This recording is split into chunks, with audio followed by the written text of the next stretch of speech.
Hello dear viewer, and welcome to my video about the ARG Grandpa's VCR. I just kind of make videos about whatever I'm playing, and right now that's what this is. This is the ARG that I'm participating in. Now you may be saying, what the heck is an ARG? And I'll tell you, dear viewer, it's an alternate reality game. It's an alternate reality game, which is a fancy way of saying there are loads of puzzles that you'll have to find and decipher and decrypt and solve and vivisect and all of that fun stuff to work your way to the end. Okay, there's no vivisection, but I'm just going to let the creator of this game, Shawn Harris, go ahead and describe things.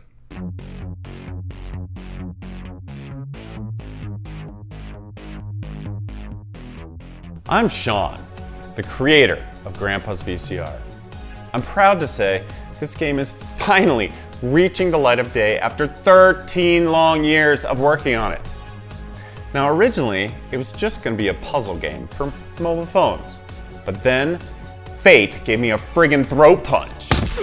In 2011, the outstanding book Ready Player One showed up. Ready Player One? Count me in.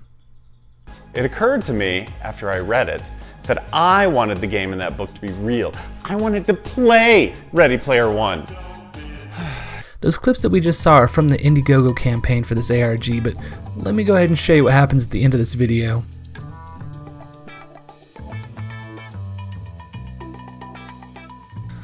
Oh, game on. I accept your challenge. Now, in all fairness, I didn't discover this ARG. It was brought to my attention by a former teammate on another ARG that we played together. That ARG was the one for Ready Player One, the movie. Now, if you're not familiar, the book Ready Player One actually had a code hidden within the original printings of the book that led you to a contest that led to the whole thing where you could win a DeLorean. Now, when the movie came out and the first trailer dropped, there was a QR code that led to a hidden website, so we figured there was a contest going on, so a bunch of us got together. We all met up in a Discord chat room, and we started solving these puzzles as they came out. The whole game ended up kind of fizzling out. Our best guess is that Warner Brothers just wasn't gaining as much attention to this puzzle as they had hoped, so the whole thing they kind of let it die.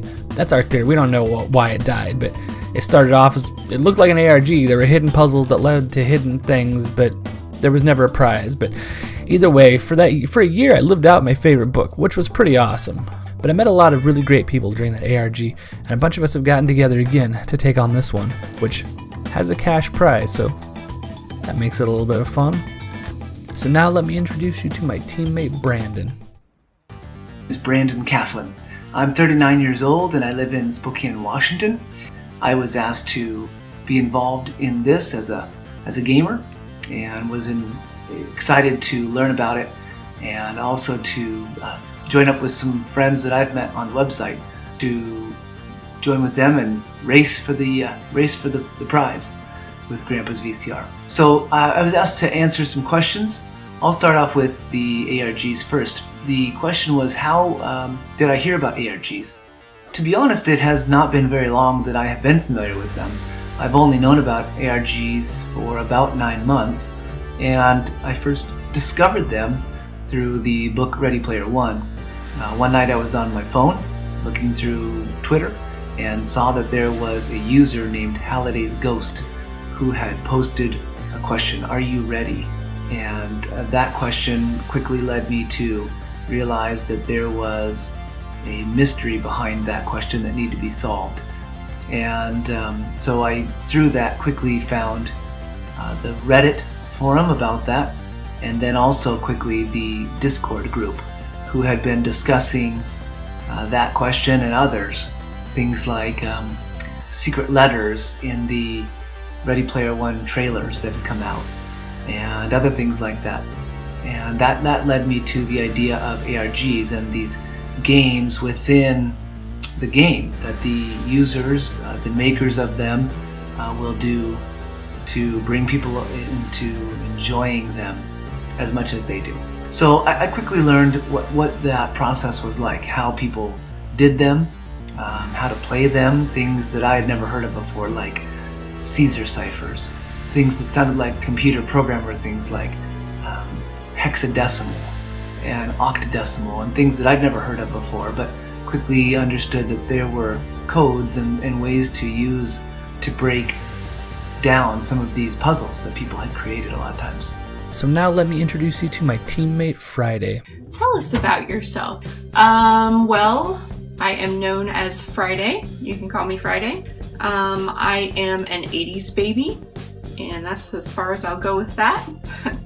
I live in the southeastern part of the United States, so I apologize if there's a weird accent. I haven't lived here all my life, but I think I've picked up a little of the southern twang, and it creeps in there every now and then.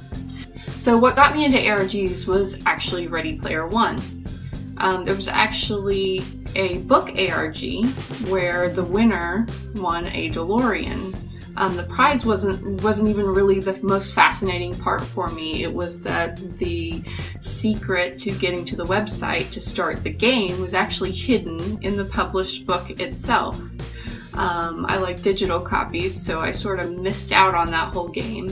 So I've been waiting very, very patiently for another one to come out that's associated with that, and I sort of will latch onto it with everything I've got if it's related. What brought this ARG to my attention was actually a user posting a link in a Ready Player One subreddit. I was curious about the link, I clicked it, and there was a video of this guy, Shawn Harris, who had created the game Grandpa's VCR. And in the video he says he was inspired to create the game by Ready Player One. It's my favorite book, and so I was immediately hooked. Speaking of Shawn, he was kind enough to answer some questions as well, so let's hear from the man behind this game. So let me tell you a little bit about myself. My name is Shawn Harris. I've lived here in Colorado for about 22 years. I've kind of had a whole slew of jobs. I have a master's in synthetic organic chemistry. So I did graphic design, and then I taught at the college level. And then I finally worked my way into the teaching system. And so I was a middle school teacher for 7 years, and now I'm the tech guy at an alternative high school. So it's really been a fun kind of road. Always pursuing things that make me interested. I'm really kind of one of those people who follows my heart. So if something's just not working, I bail and find something else that is a nice challenging thing. My age is 45. I grew up, through the late 70s and the 80s. That really is my era. If you read the book, I believe the Anorak, the main guy, I think his birthday and my birthday are about a month apart. So I can totally identify with all the things that were in Ready Player One. That's my generation, all the things I grew up on, and all the things that have kind of made my personality what they are, whether it's the humor I have or the references I throw out. I do tend to kind of pull things from left field from way back when to really kind of make my life interesting. What do I geek out over? I would say that I geek out over sci-fi, huge into sci-fi stuff. I do like my sci-fi a little, tongue-in-cheek. I'm a huge fan of Hitchhiker's Guide to the Galaxy. There's another series of books that just came out that I'm super into. I'll have to put that up on the forum. They're awesome. They're like totally tongue-in-cheek, but great sci-fi nonetheless. He emailed me about this later. Hard Luck Hank is the book he's talking about here. Other than that, I love computer stuff. I'm a little poor being a school teacher, so I don't have all the whiz-bang gadgets that a man of my age probably deserves after a long working career. But nonetheless, I get excited about all the new shiny things I can possibly lay my hands on. I think this ARG is going to be a mix of puzzles, of ciphers, of websites to go to, of maps to decode. What do you think that's such kind of a weird question. What do I think it'll be like? I don't know, like an ARG. Maybe throwbacks to old games that we've grown up on. My guess is that it will probably have something to do with the 80s and 90s based on the postcard that was sent out as a promotional and some of the things that went along with that. Okay, what I think this ARG will be like is a virtual treasure hunt, but laced with a lot of things that I love, like a lot of 80s references and 90s references, a few of the 90s references, really more of an 80s gal myself. But, and there being a lot of ciphers and puzzles, and I love puzzles, and a lot of things that will sort of really make me use the old thinker. And, you know, these days it needs some exercise, so I'm really happy about that. It wouldn't surprise me if there was something to do with the internet and maybe the invention of the internet and how things changed communication-wise. I know that the gentleman who made it has been working on this for 13 years. And so my guess would be, with that much time spent, there are probably some parts of the ARG that will involve the change in technology. So I'm curious to see what that would be like. My history with ARGs, not too much. I'll be totally honest. I know about them. I've gotten into the field of gamification over the past couple of years, which, if you're not into it, you should get into it. It's an awesome way to apply games and the theory of games to just about anything. And so, to my way of thinking, you know, I've always been huge into games. It's a way to take that fun and apply it outside of your typical situation. So I've used it in some of the stuff I do around school. You can use it in education, you can use it in business. So if you're looking for a career and you really like playing games, I would highly suggest gamification. There are a couple great books on the subject, and it's a really great way to make some inroads into some great careers that are happening right now, where you get to make games and get paid a lot more than me. Will there be a story to this game? Well, the story is simply this. It is my experience, my personal life,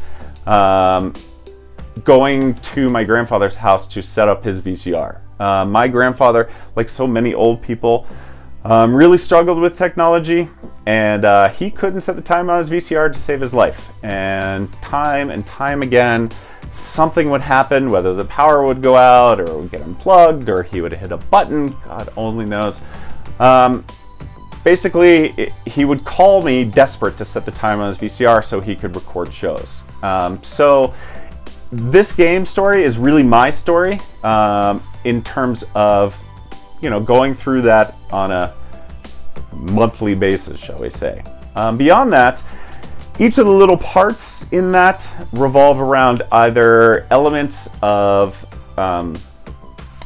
things I've experienced, you know, or ideas that I came across that I thought were really, really cool. I've had a long time to put this game together, so I'm really looking forward to, you know, really making people work for it.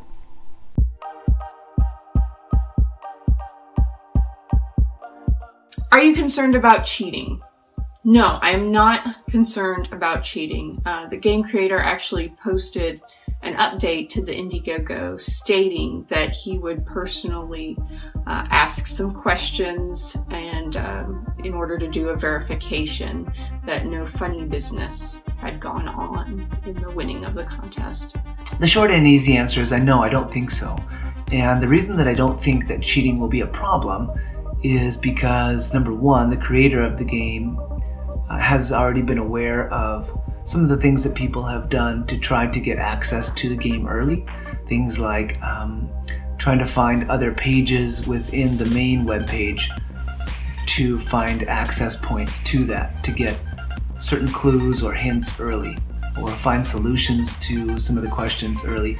And because some of that has already come to light and he's been able to adjust for that kind of behavior, that it will hopefully, number one, make all of the pages or hints or things like that that people have already found, he'll make that moot by changing it, and also he can be more aware of it. So how have I ensured protection against cheating?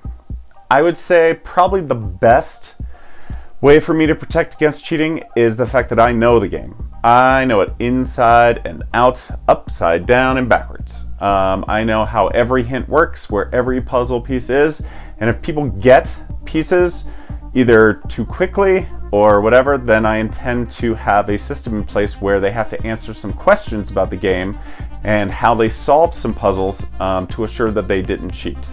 Simply put, you know, there'll be a little test at the end if I suspect any foul play is involved. You know, I've tried really hard to keep things safe and secure and, you know, whatever, and I have learned through many people, all you that have sent me comments, thank you very much, about all the different ways that you can hack things on the internet. I have learned more in the past 2 weeks about hacking websites than I probably have, God, in the past like 20 years. It's amazing how resourceful people are and how they can really get where they want to go regardless of what you put up there. It's frightening. So really it comes down to not so much the hacking but the actual puzzle solving, because even if you find the puzzles super quick, they're going to be challenging, and so I encourage people to really follow the spirit of the game rather than just trying to get to the finish line, which you can't even win unless you've solved the majority of the puzzles. Okay, so this video has ended up being pretty long, so I'm going to go through a quick explanation of the postcard section of this puzzle. There's other parts of this game that are pre-game that we have solved, and we're not going to share that information publicly. We will help people who are working through them if they join our team, but we're not just going to hand out answers to people. So I'm going to show that off, and then I'm going to end this video, and I'm going to have a part 2. So look forward to seeing there. So let's go ahead and discuss how this whole thing started. There was a postcard that went out to people in the ARG community, and it had an encrypted message on it. On the front side, we had this. It says, "Juniors, established 1991. Find us on the web with the phone number, a device," and it says T120, and proudly American. But also right here, and I didn't notice this at first until somebody else pointed it out to me, but that's Japanese kanji right there. That'll come back later. On the other side of the card, we have this encrypted message, and there's a few hints here as well. The letters JVC are in red, might be pointing out that this is a VCR, which is pictured in the background of both of these images. There's also this cryptic phrase here that says "one tier to rule them all," and I'm not 100% sure we got this right, but we have a theory on that. And then down here in the corner it says 2008 G cart. So let's start with the front of the card first. I ran this through Google Translate using my phone. It told me the word was obsession. Now, I already knew what the word was ahead of time because somebody else had looked it up, so I was just trying to duplicate for this video, and that's wrong. That is not correct. So I manually looked up the kanji, and it turns out those two characters means dojo. So since we translated that other part, we decided to see if this meant anything, this G cart, and cart is German for either map or card or chart. So we kept our eye on that. And then there was also this mystery phrase here, "one tier to rule them all," and we're like, tier? What are they talking about, tier? What kind of tier are they talking about? And we decided to start playing with translation stuff again. We came up with a few things, but ultimately in one language that means tiger. I don't know if that's intentional or not. It may be part of the puzzle, it may be not. It seems kind of flimsy, but we're going to come back to that. So the next thing we did is we just started searching for that phone number. And this may not have been intentional, this may have been an accident, but searching for that phone number on Facebook gives you Junior's VCR repair. So when we start flipping through this page, we start to notice a few things that tell us that this is what we're looking for. It says, "Did you find our new postcard? Did you get our new postcard?" So we seem to be on the right track. So some things that we'll see as we flip through this page is, for one, we've got this set of keys here. And they talk about the keys, taking a picture of the keys. But then there's this cryptic message over here to the side. And at first we thought it looked a little bit like latitude and longitude, but those numbers just aren't quite right. And after a little bit of looking at it, we figured out those are dates. You know, 5/4 of 1523 to 19/2 of 1596. So we went ahead and searched for that, and that is the date of this fellow, Blage David. I can't pronounce French, so this guy, Vigenère, and it's his birth and death date. He's also a cryptographer who created the Vigenère cipher. If we dig a little bit more, we find this flower picture, and over here on the side it says, "with Monsieur Vigenère cipher." That spells it out pretty clearly. We're supposed to use that specific type of cipher to decrypt that message. So you do need a key to unlock the message when you have a Vigenère cipher. So we need to figure out what this key is. So digging around on the webpage a little more, we can find their address listed here, and they mention in some parts on this page to check out their address. And on that card it also mentioned maps. So I went ahead and Google mapped this, and we find this entry called Tidwell Scott at that address here in North Carolina, Franklinton, North Carolina. And again, there's not a whole lot here, but when we start looking at these photos, we find one photo that's kind of an older photo. And when we start looking at this, we start to notice a few things. For example, we got tigers. Remember where it said that one tier to rule them all? And maybe that means one tiger to rule them all? Well, let me zoom in right here. Maybe. We can see that 2005, the world champion was Robert Dale Pendleton, which matches the initials that were on that keychain, RDP. So that's looking pretty positive. Another thing to note here, if we search for Luther Vanderpuff on Facebook, we find a profile that only has posted one thing, and it says the key is 19 letters and the code is in the flowers. I went back and looked at this flower picture. I can't find a code in there, but they might be mentioning that this is the type of cipher to use. Long story short, knowing what type of cipher it is, and knowing that it's 19 letters and that this name has come up a few times, that is 19 letters long. So when you use Robert Dale Pendleton as the key to decipher this message, you've come up with "Vision is the art of seeing things invisible. Jonathan Swift. Congratulations on your first solution. The countdown has started at grandpasvcr.com." Another thing to note here is JVC is highlighted. We think that was just pointing at VCRs because after this message is deciphered, those letters become FIO. I can't come up with any meaning for those. That doesn't mean there isn't one. It just means it seems like JVC is more important than FIO. I don't know. But that was how this whole thing kind of kicked off before the Indiegogo campaign started. So far in the game, we have found 3 pre-game Easter eggs besides this postcard and unlocking what we've been able to with it. We believe that the 3 pre-game Easter eggs that we have found are the only ones, and we have asked Shawn, the creator, and he has confirmed that those are the only 3 that we should have access to. So right now there are things to search for before this game officially starts, which happens on May 4th, which is just a few days from now at the time of my recording this. And so that's the end of this video. I'm going to release another part tomorrow, and thanks for watching. Subscribe, like the video, comment. I'm going to try to edit together all of Shawn's interview because I didn't use all of it, and I'm going to put it together in a separate link that I will share in the description below. So if you want to see all his questions that he had answered, there'll be a link down there to watch that.